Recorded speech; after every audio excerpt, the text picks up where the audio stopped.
എന്തൊരു കിടപ്പാടി ഇത്? എഴുന്നേറ്റ് മര്യാദയ്ക്ക് കിടക്ക്. അധിക പ്രസംഗം.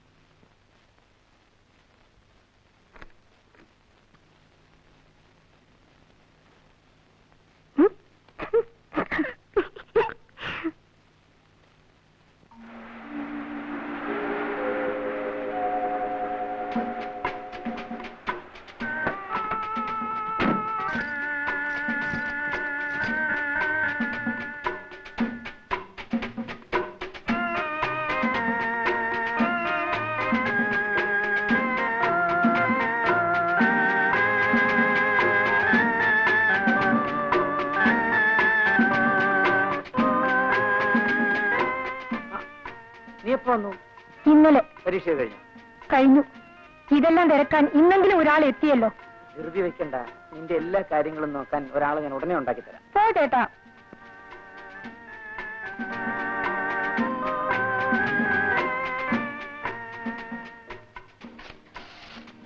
ചേട്ടന്റെ മനസ്സിൽ എന്താ ഉള്ളതെന്നൊന്ന് അറിഞ്ഞാൽ ഞാൻ തന്നെ കല്യാണിക്കുട്ടിക്ക് ഒരു കത്ത് എഴുതാമായിരുന്നു.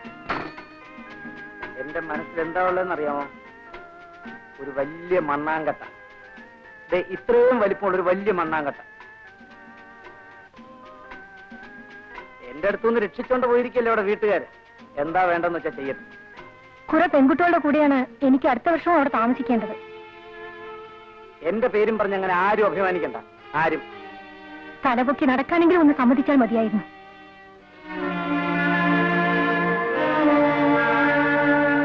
അമ്മേ, അമ്മയെങ്കിലും ചേട്ടനെ വിളിച്ചൊന്ന് പറയൂ, ഈ കളി മതിയാക്കാൻ. ഞാനോ? മോള് ചെല്ല്.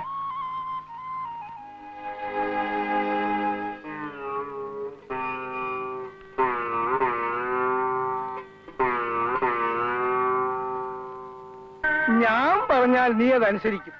അച്ഛൻ പറഞ്ഞതാണല്ലോ എന്ന് കരുതി. പക്ഷേ അവനോട് ഇത് പറയാൻ എനിക്ക് അധികാരമില്ല.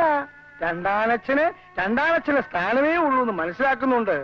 ഞാൻ അവനോടൊന്നും പറയാറില്ല. അത് പേടിച്ചിട്ടൊന്നും അല്ല. വേണ്ട, ആരും പറയണ്ട.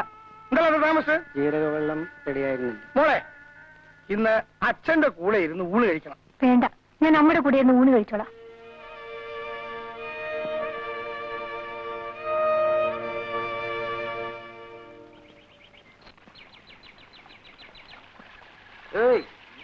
എല്ലാ പിള്ളേരും കോളേജിൽ പോകുന്ന പരീക്ഷ എഴുതാനാ.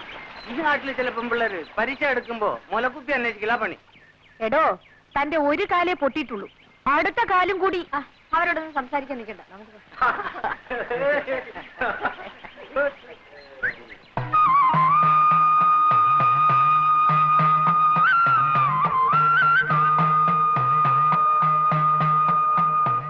ശോഭേ, നാട്ടിൽ വന്നിട്ട് നീ എന്നെ തിരക്കിയതും കൂടി ഇല്ലല്ലോ.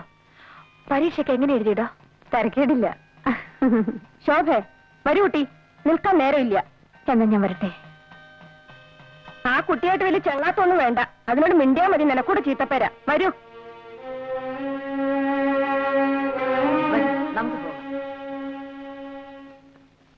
ഈ ലക്ഷ്മിയടത്തേക്ക് വേറെ പണിയൊന്നുമില്ലേ? ദിവസം ഇത് എന്നെ ജോലി. കാശിക്ക് പോകുമ്പോ സാധുക്കൊക്കെ കൊടുക്കാലോ. ഒരു 101 രൂപയെങ്കിലും ആയിട്ടാവട്ടെ. അതെ അതെ, എന്നും ഇങ്ങനെ കാശി രാമേശ്വരം എന്ന് പറഞ്ഞിരുന്നോളൂ. കല്യാണമൊക്കെ കഴിഞ്ഞ് സുഖമായിട്ട് ജീവിക്കുന്നതിന് പകരം.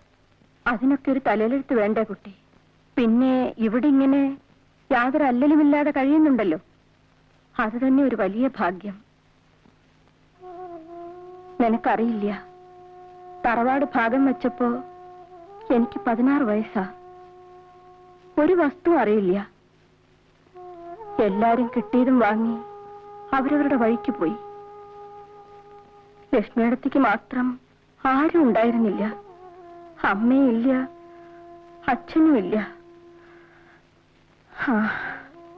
ഇനിയിപ്പോ അതൊക്കെ എന്തിനാ പറയണേ? നിന്റെ അമ്മയില്ലാന്ന് വെച്ചാ ഇന്ന് ഞാൻ ഉണ്ടാവായിരുന്നില്ല. ലക്ഷ്മിയടുത്തി കിടന്നുറങ്ങേ, എനിക്ക് ഉറക്കം വരുന്നു.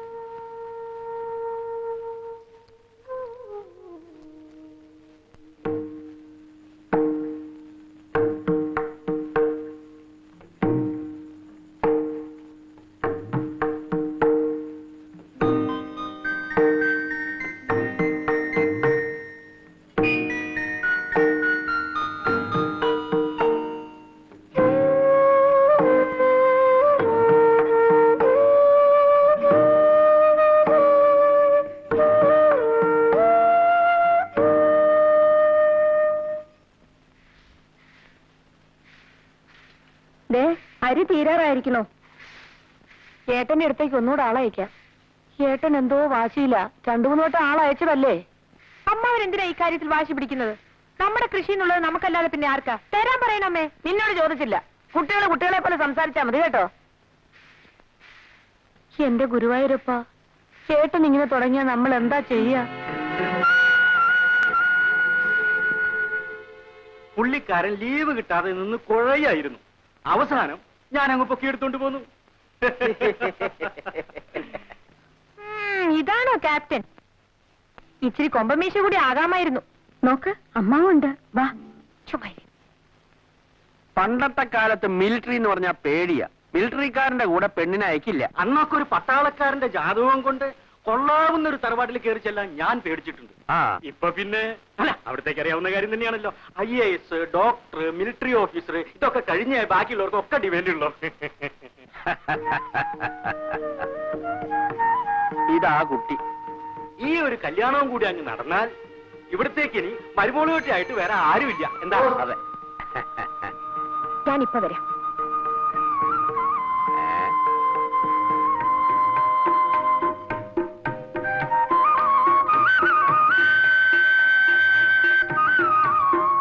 കല്യാണിക്കുട്ടിക്ക് ധാരാളം കത്ത് വരാറുണ്ടെന്ന് തോന്നുന്നു.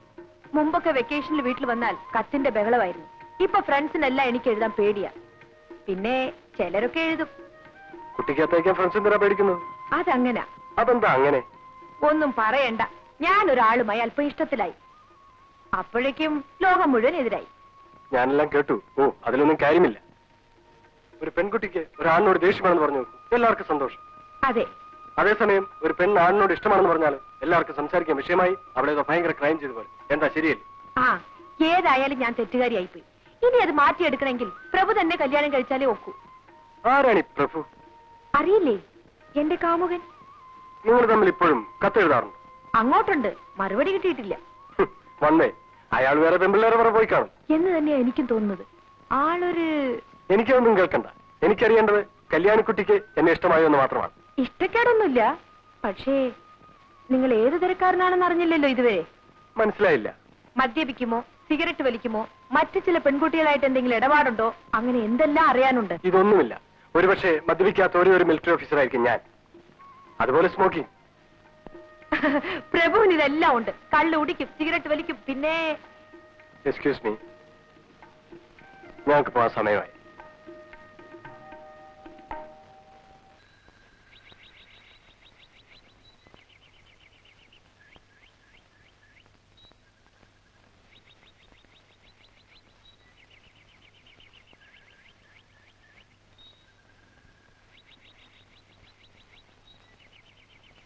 ഇനി ആരും ഈ കാര്യവും പറഞ്ഞ് എന്നെ ബുദ്ധിമുട്ടിക്കാൻ നിൽക്കണ്ട.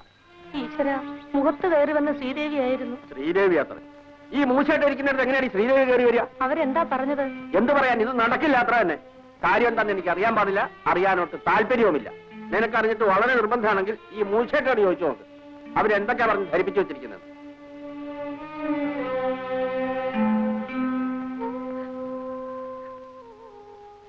എന്റെ കഴുത്തിൽ താലി കണ്ടിട്ട് കണ്ണടയ്ക്കാൻ എനിക്ക് പറ്റില്ലേ മോളെ? അമ്മേ, ഞാൻ രോഗി. എന്റെ ആയുസ് തീരുകയാണ്. നിന്നെ ഞാൻ ആരുടെ കയ്യിൽ ഏൽപ്പിച്ചിട്ട് പോകും? ലക്ഷ്മിയെയോ? അമ്മ വെറുതെ പരിഭ്രമിക്കാതിരിക്കൂ. അതിന് തക്കവണ്ണം ഇവിടെ ഒന്നും ഉണ്ടായില്ലല്ലോ. ഇല്ലേ? അമ്മേ, എനിക്ക് മിലിറ്ററിക്കാരനെ കല്യാണം കഴിക്കാൻ ഇഷ്ടമല്ലമ്മേ. അതെന്താ? അല്ലെങ്കിൽ ഈ തറവാട്ടിന് എന്തോ ശാപം കിട്ടിയിട്ടുണ്ട്. ഈ തറവാട്ടിലെ പെണ്ണുങ്ങൾക്കൊന്നും ഭർത്താക്കന്മാർ വാഴൂല. അമ്മയ്ക്ക് എന്നെ കിട്ടി, അച്ഛൻ മരിച്ചുപോയി. ലക്ഷ്മിയടത്തേക്കാണെങ്കിലോ അങ്ങനെ ഒരു ബന്ധമേ ഉണ്ടായില്ല. പിന്നെ വല്ല യുദ്ധവും വന്ന് എന്റെ മിലിറ്ററിക്കാരൻ ഭർത്താവ് അങ്ങ് മരിച്ചുപോയാലോ? പിന്നെ പിന്നെ